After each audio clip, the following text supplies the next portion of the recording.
তাই তো আল্লাহ রাব্বুল আলামিন এক একটা জিনিসের এক একটা পাওয়ার দান করলেন। আল্লাহ রাব্বুল আলামিন বলেন, রে বান্দা, তোমারে আমি অল্প সময় নিয়ে বানাইলাম না, তোমারে আমি অনেক সময় নিয়ে বানাইলাম। এই গোটা পৃথিবীটা আমি 6টা দিনে বানাইলাম। এ বান্দা, তোরে কিন্তু আমি 6 দিনে বানাই নাই, তোরে কিন্তু আমি 6 মাসেও বানাই নাই, তোরে আমি লম্বা টাইম নিয়ে বানাইলাম। এরপরেও কি তোর মার দয়া আমার থেকে বেশি? আমি আল্লাহর দয়া কম না, আমি আল্লাহর দয়া মায়া তোর মার চেয়ে কম না। মায়ে তার প্রসবের বেদনা, প্রসব করার সময় যেই বেদনা পেয়েছে, সেই বেদনার কথা যদি তোর ওয়া ওয়া শব্দে যদি ভুলিয়া যায়, আর আমি আল্লাহ কত বড় রহমান, কত বড় রহিম, যেই আল্লাহ সন্তানের মুখের মধ্যে এই ওয়া ওয়া শব্দের মধ্যে এত মায়া দান করলেন, যেই ওয়া ওয়া শব্দ মার কানে যাওয়ার সাথে সাথে মার সব বেদনা ভুলে যায়। সুবহানাল্লাহ বলেন। আল্লাহ রাব্বুল আলামিন যদি এটা না দিতেন তাহলে না কেমন হতো? মায়ের সন্তান যদি পাগল হয়, মায়ে কিন্তু গলা চিপটা মেরে ফেলায় না। তার মধ্যে আল্লাহ রাব্বুল আলামিন ভালোবাসা ডাইলে দেয়। আল্লাহ বলেন, এই দুনিয়ায় তোর মা যদি তোরে 10 মাস গর্ভে রাখার পরে প্রসবের বেদনাটাও ভুলে যায় ওয়া ওয়া শব্দে, আর আমি আল্লাহ কি তোরে ভালোবাসি না? আল্লাহ বলেন, তুমি যতই বড়ই গুনাহগার হও না কেন, গভীর রজনীতে উঠিয়া যদি 2 রাকাত 4 রাকাত 6 রাকাত তাহাজ্জুদের নামাজ পড়িয়া আমার দরবারে হাত তুলে বলি, মালিক, জীবনে অনেক গুনাহ করেছি গো, জীবনে অনেক গুনাহের কাজ করেছি, অমুকের গাছের ডাব পেড়ে খেয়েছি, তারে বলি না, অনেক কথাই বলবেন, আমি এটা করেছি ওটা করেছি। ও আল্লাহ, আমারে মাফ করিয়া দেন আল্লাহ, আমি আর জীবনে কোনোদিন গুনাহ করব না। আল্লাহ রাব্বুল আলামিন বলেন, ও বান্দা, যদি তুমি আমি আল্লাহর কাছে এইভাবে তওবা করতে চাও, গভীর রজনীতে উঠিয়া আমি আল্লাহর কাছে চাও, আমি আল্লাহ তোর দেওয়ার জন্য প্রস্তুত। আমি আল্লাহ তোমার মতো গুনাহগারকে গুনাহ মুক্ত করিয়া মাসুম বানায়া দিব। আল্লাহ রাব্বুল আলামিনের দয়া আছে না নাই? আল্লাহ রাব্বুল আলামিন বড় দয়াবান। আল্লাহ রাব্বুল আলামিন হলেন রহমান, আর রহমানির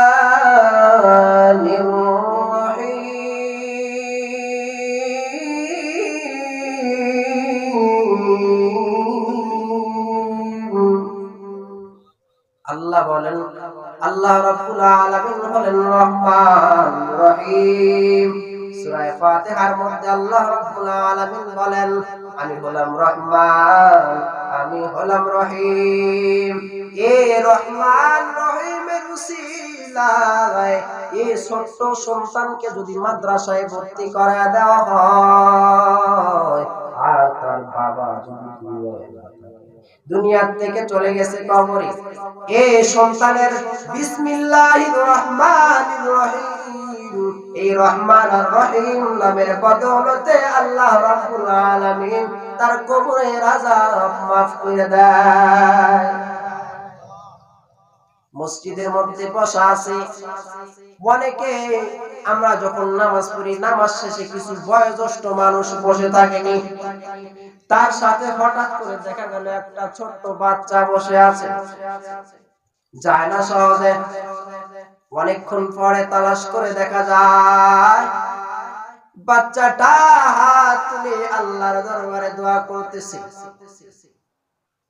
মনে মনে কি যেন বলে, কান্দে, হাউমাউ করে কান্নার আওয়াজ দেয়।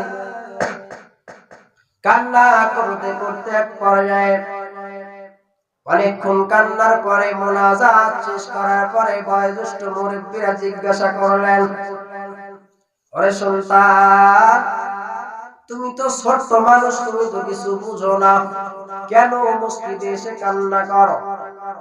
এই ছোট্ট বাচ্চারা দেখবেন অনেক সময় মুরব্বীদের মতো কথা বলে, আপনাদের বাড়িতে নাই? ছোট ছোট বাচ্চারা বলে যে তুমি মুরব্বীর মতো কথা কও, বড় বড় কথা কয়, ছোট মুখে বড় কথা। ছোট্ট বাচ্চাটা বলতেছে, ও দাদু ভাই, আমি দেখেছি আমার মা যখন রান্নার কাজে ব্যস্ত হয়ে যায়, কোনদিন দেখি না বড় লাকড়ি দিয়া চুলার মধ্যে আগুন লাগায়। সব সময় আমি তাকায় দেখতাম চিকন চিকন ছোট ছোট খড়ি নিয়া ওইটার মধ্যে আগুন জ্বালায়, ওইটা আগে চুলার ভিতরে দিয়া যখন আগুনটা ধরে যায়, ওই সময় মোটা মোটা লাকড়ি দিয়া চুলায় আগুন ধরাইয়া ভাত তরকারি রান্না করে। বয়োজ্যেষ্ঠ মুরব্বী ডাক দিয়ে বললেন, হতেই পারে, সমস্যা কি? আমি যেটা বুঝাইতে চাই ওটা তো আপনারা বুঝতে পারতেছেন না, তাই কি বুঝাইতে চাও? এই দুনিয়া কয়দিনের, কখন জানি মালাকুল মউত ফেরেশতা এসে উপস্থিত হয়ে যায়, কিসের বড় আর ছোট কখন জানি চলে যায় গো। আমার বড় ভাই, আল্লাহ যদি আমি ছোট বাচ্চারে দিয়া জাহান্নামের আগুন জ্বালায়, আমারে দিয়া যদি জাহান্নামের আগুনটা জ্বালায় দেয়, সেই ভয়ে আমি ক্রন্দন করতেছি। সেও ছোট্ট মানুষ। আজকে আমরা যুবক ভাই, আমরা শুধু খেলা নিয়ে ব্যস্ত, কথা বল ঠিক নেই? কেরা ফাটসার, কেরা হাটসার, খিচুড়ির আইটেম, তারা হলো ইহুদি খ্রিস্টান, বিধর্মী, নাস্তিক, তাদের নিয়ে আমরা বেশি মাতামাতি করি। তো যাই হোক, ওদিকে যাব না। আল্লাহ রাব্বুল আলামিন বলেন যে আমার কি দয়া মায়া নাই যে আমি গুনাহগারদেরকে গুনাহগার বলে ডাক দেব? আল্লাহ বলেন, ইয়া আইয়ুহাল্লাযীনা আমানু, ঈমানদার তো আবু বকর ছিল, ওমরও ছিল, তাদের চরিত্র কেমন? কয় পয়গম্বরের পরে খলিফা নিযুক্ত হলেন আবু বকর, পয়গম্বরের পরে আবু বকর সিদ্দিক রাদিয়াল্লাহু তাআলা আনহু খেলাফতের দায়িত্ব পালন করতেছে। মদিনার মধ্যে দেখা গেল একটা বৃদ্ধ মহিলা, কেউ নাই, তার ওয়ারিস বলতে কেউ নাই, একটু কাজ করার মতো কেউ নাই, কুয়ার থেকে পানি উঠাইবো তাও ধরার মতো কেউ নাই। এটা দেখিয়া পয়গম্বর সাহাবী হযরত উমর সে মনে মনে ভাবতেছে, এই কাজটা আমারই করতে হবে, কাজটা আমারই করতে হবে। বাস রাতে চলে গেছে, ডাক দিছে যে, এই মা, আমি তো আসছিলাম আপনার কাজ করার জন্য, কি তুমি তুমি এখন আইছো? কাজটা তো হয়ে গেছে, কে করছে বলে একজন এসে করে দিতে চলে গেছে। হযরত ওমর ভাই, মদিনার মধ্যে এমন কে আছে রে এত রাত্রে এসে কাজ করে দিয়ে চলে যায়? দাঁড়াও, আমি কালকে একটু তাড়াতাড়ি আসবো, সকাল সকাল আসবো। পয়গম্বরের সাহাবী হযরত উমর ঠান্ডা মেজাজের মানুষ, তাই না? খুব গরম মানুষ। আবার পরের দিন আসছে, আগে ভাগাইছে। আসার পরে কয়, এমা দরওয়াজাটা খুলো খুলো। ভিতর থেকে আওয়াজ আসে, কে তুমি? আমি তোমার কাজ করে যাওয়ার জন্য আসছিলাম। ভিতর থেকে আওয়াজ করতেছে, তুমি যে এখন কাজ করার জন্য আইছো, তুমি আসার আগে একজন আসিয়া আমার কাজ করে দিয়ে চলে গেছে। পয়গম্বরের সাহাবী হযরতে উমর ফারুক রাদিয়াল্লাহু তাআলা আনহু বলে, এমন কে মদিনায় আছে যে আমি উমরের সাথে টক্কর দেয়, আমি উমরের আগে কাজ করে চলে যাই। পরের দিন হযরত উমর আবার আগমন করলেন। ওগো মা, দরওয়াজাটা খুলো না, আমি এসেছি তোমার কাজ করে যাওয়ার জন্য। ভিতর থেকে আওয়াজ আসতেছে, আজকেও সে করে চলে গেছে কাজ। পরের দিন কয়, আমি আজকে সকাল সকাল যাব। এই পরের দিন হযরত ওমর আরো সকালে চলে গেছে। যাওয়ার পরে কয়, আজকে আমি রোজা থাকবো, তাই সে অনেক আগে এসে রান্না করে চলে গেছে। রান্না করিয়া চলিয়া যায়। পয়গম্বরের সাহাবী হযরত ওমর রাদিয়াল্লাহু তাআলা আনহু বলেন, আজকে আমি বাসায় যাব না, কে কাজ করে তারে আমাকে দেখতে হবে। রাস্তার মোড়ে দাঁড়াইয়া আছে, হঠাৎ করিয়া দেখে কে যেন গিলাপ মুড়ি দিয়া গিলাপ দিয়া নিজের শরীরটা সুন্দর করিয়া আটকাইয়া আসতেছে পথ দিয়া। হযরত ওমর পিছন থেকে ডাক দিয়ে কয়, কে ভাই দাঁড়াও, ও ভাই দাঁড়াও। কিন্তু সে দাঁড়ায় না, আগন্তুক ব্যক্তি দাঁড়ায় না, সে যাইতেছে পথ চলতেছে। এক পর্যায়ে পয়গম্বরের সাহাবী হযরত উমর পেছন দিক থেকে জড়ায়া ধরলেন। ধরিয়া বলে, কে তুমি? দেখাও, চেহারাটা দেখা দাও, কে তুমি? কে? কথা বল না কেন? এই বলিয়া গেলাপটা টান দিয়া খুলিয়া নেয়। বলার পরে তাকে দেখে সে আর কেউ নয়, সে হলো খলিফাতুল মুসলিমিন আবু বকর। সুবহানাল্লাহ বলেন। আবু বকর সিদ্দিক রাদিয়াল্লাহু তাআলা আনহুকে দেখিয়া হযরতে ওমর ফারুক রাদিয়াল্লাহু তাআলা আনহু কেমন যেন হয়ে গেছে। কি ব্যাপার? খলিফাতুল মুসলিমিন আবু বকর এখানে। আবু বকর সিদ্দিক কথা কয় না। হযরত ওমর কয়, আবু বকর সিদ্দিক খলিফা, আপনি এখানে? আপনি যান প্রতিদিন, আমি যাইতে সুযোগ পাই না, কিছু কয় না। কিছুক্ষণ কথাবার্তা বলার পরে হযরত ওমর ফারুক রাদিয়াল্লাহু তাআলা আনহু বলেন, খলিফাতুল মুসলিমিন আবু বকর, যদি আমি জানতাম যে আপনি আবু বকর, তাহলে আমি আপনার পেছন দিক থেকে ধরিয়া আপনার সাথে বেইজ্জতি করতাম না, আপনাকে বেইজ্জতি করতাম না। আমি আসলে জানি না। আমি তো এখন দেখার পরে আশ্চর্য হয়ে গেলাম যে আবু বকর সেও রাত্রিবেলা বৃদ্ধ মহিলা খেদমত করার জন্য ঘুমকে হারাম করে চলে যায়। হযরত ওমর বলেন, আমি কিছুক্ষণ পর একটু এদিক সেদিক তাকাইতে গিয়া হুট করিয়া দেখলাম যে আবু বকরের পায়ের মধ্যে স্যান্ডেল নাই। সুবহানাল্লাহ বলেন। আবু বকর সিদ্দিক রাদিয়াল্লাহু তাআলা আনহু পায়ে স্যান্ডেল নাই, এদিকে এত পরিমাণ কুয়াশা, কঠিন শীত। এই কুয়াশার মধ্যে গেলাপ তো দিছে, একদম মরায় দিছে, শুধুমাত্র চোখটা ফাঁকা রাখা সব কিছু ঢেকে রইছে, নিচে জুতা নাই। হযরত ওমর বলেন, ও খলিফাতুল মুসলিমিন আবু বকর, সব কিছু বুঝলাম, কিন্তু এত পরিমাণ ঠান্ডার মধ্যে আপনি স্যান্ডেল ব্যবহার করেন নাই কেন? আবু বকর সিদ্দিক রাদিয়াল্লাহু তাআলা আনহু বলেন, ওগো উমার,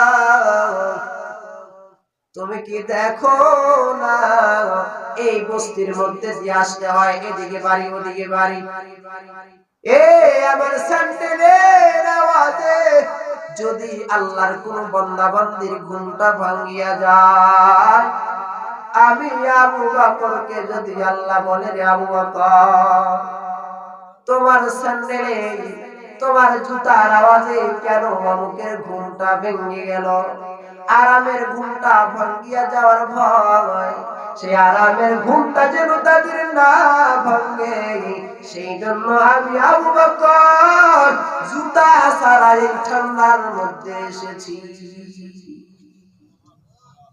পয়গম্বরের সাহাবী তারা ইমানদার, জুতা ছাড়া গ্রামের মধ্যে নেমেছে। কেন নেমেছে? যাতে গ্রামের কিছু বাড়ি থাকে রাস্তার ধারে, ফটো ফটো সাউন্ড হলে ঘুম ভাঙবো না, যদি ঘুম ভাঙে যায় তাহলে তো আল্লাহর দরবারে যদি আল্লাহ আমারে প্রশ্ন করে বসেছে, আবু বকর তুমি যে আমার বস্তি দিয়ে হাঁটছিলে না, তোমার পায়ের স্যান্ডেলের আওয়াজে একজনের ঘুমটা ভেঙে গেছে, তুমি এসো কাঠগড়ে দাঁড়াও, তাহলে বিপদ না? বিপদ। এই ভয়ে পয়গম্বরের সাহাবী আবু বকর সিদ্দিক রাদিয়াল্লাহু তাআলা আনহু তিনি এমন মাপের মানুষ ছিলেন যেই মানুষটা আজও পর্যন্ত পয়গম্বরের রওজার পাশে শুয়ে আছেন। উনি হাজী সাহেবগণ ভালোভাবে জানেন। এখানে শোয়া করুণ ইতিহাস। আবু বকর সিদ্দিক রাদিয়াল্লাহু তাআলা আনহু খেলাফত কাল শেষ হওয়ার পরে যখন ইন্তেকাল করলেন, ইন্তেকালের সময় হযরত ওমরকে কয়, হে ওমর, আমি মারা যাওয়ার পরে আমি দুনিয়ায় থাকা অবস্থায়, পয়গম্বর দুনিয়ায় থাকা অবস্থায় আমার মনে হয় না যে আমি পয়গম্বর আমার কোন কাজে কর্মে পয়গম্বর নারাজ হয়েছে, পয়গম্বর ব্যথা পেয়েছে, এমন কোন কিছু আমার মনে পড়ে না। কিন্তু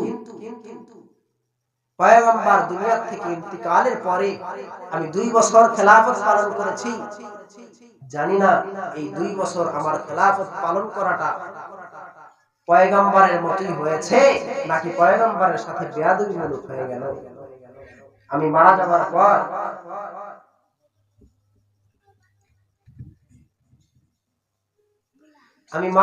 পর আমার লাশটা পয়গম্বরের রওজার পাশে নিয়ে পয়গম্বরকে ডাক দিয়ে বইল যে, পয়গম্বর, এটা আবু বকর সিদ্দিকের লাশ, আপনার পাশে শুইতে চায়, যদি আপনি অনুমতি দেন তাহলে আপনার পাশে শুয়াইতে বলছে, আর যদি অনুমতি না হয় তাহলে অন্য কোথাও নিয়ে মাটি দিতে বলছে। আবু বকর সিদ্দিক রাদিয়াল্লাহু তাআলা আনহু দুনিয়া থেকে চলে যাবার পর হযরত ওমর আবু বকর সিদ্দিকের দেহটা লইয়া পয়গম্বর সাল্লাল্লাহু আলাইহি ওয়াসাল্লামের রওজার পাশে নিয়ে গেলেন। কথাটা অনেক লম্বা করব না, কারণ সময় নাই।